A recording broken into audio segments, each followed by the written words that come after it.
देखिए, residuary list.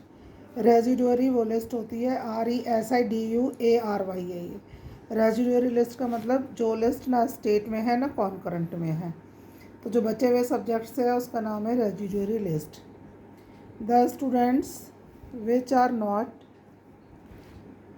no the student नहीं sorry the subjects which are not explained by the central or state government are mentioned in their residuary list। यानी कि जो भी subject central और state government की list में नहीं आए वो रेजिडुअरी लिस्ट में है। For example computer software etcetera. अब आप कहेंगे कंप्यूटर सॉफ्टवेयर क्यों नहीं आया, इसका आंसर ये है कि जब ये सारी लिस्ट बनी थी तो लगभग 1950 में हमारा देश आज़ाद हुआ था, तब तक कंप्यूटर सॉफ्टवेयर वगैरह किसी को आते ही नहीं थे। दिस लिस्ट यानी कि residuary list is controlled by central government. मैंने कहा था सब लिस्ट में डिफरेंस ज़रूर आता है और लिस्ट पर एक क्वेश्चन 100% आएगा, सब्जेक्ट्स भी ज़रूर आएंगे। अब है लैंग्वेज पॉलिसी। लैंग्वेज पॉलिसी भी इम्पॉर्टेंट है। क्या होता है, तो इसको कहते हैं लिंग्विस्टिक स्टेट्स में भी ये लिखना है, ऐसी स्टेट जो लैंग्वेज के बेस पे बनाई गई उन्हें कहा गया linguistic states.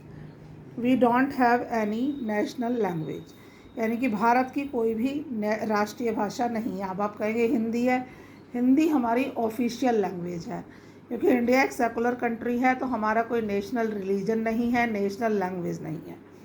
Hindi is our official language. ये सब पॉइंट इम्पॉर्टेंट है।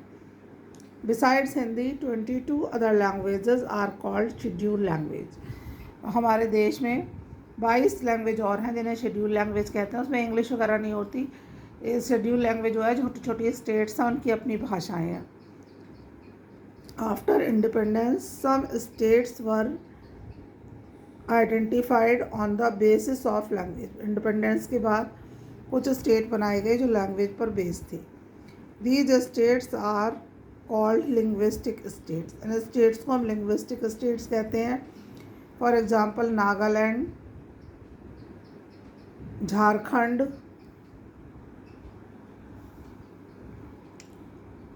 The purpose of linguistic states was to keep the country united. इसका मतलब होता है कि कंट्री को यूनाइटेड रखें।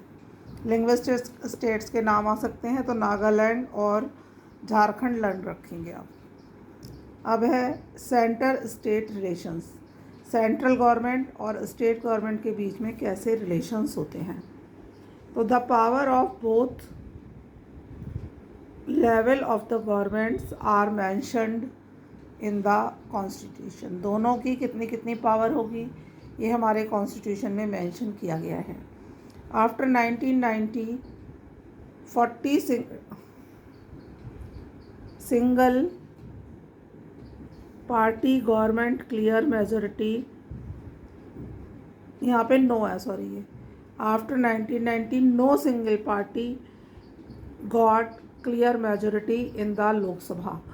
मतलब 1990 के बाद में आज तक भी लोकसभा में किसी को भी क्लियर मेजोरिटी नहीं मिली। इलेक्शन में कितने वोट मिलने चाहिए, 2/3, तो 2/3 वोट तो किसी को मिले नहीं।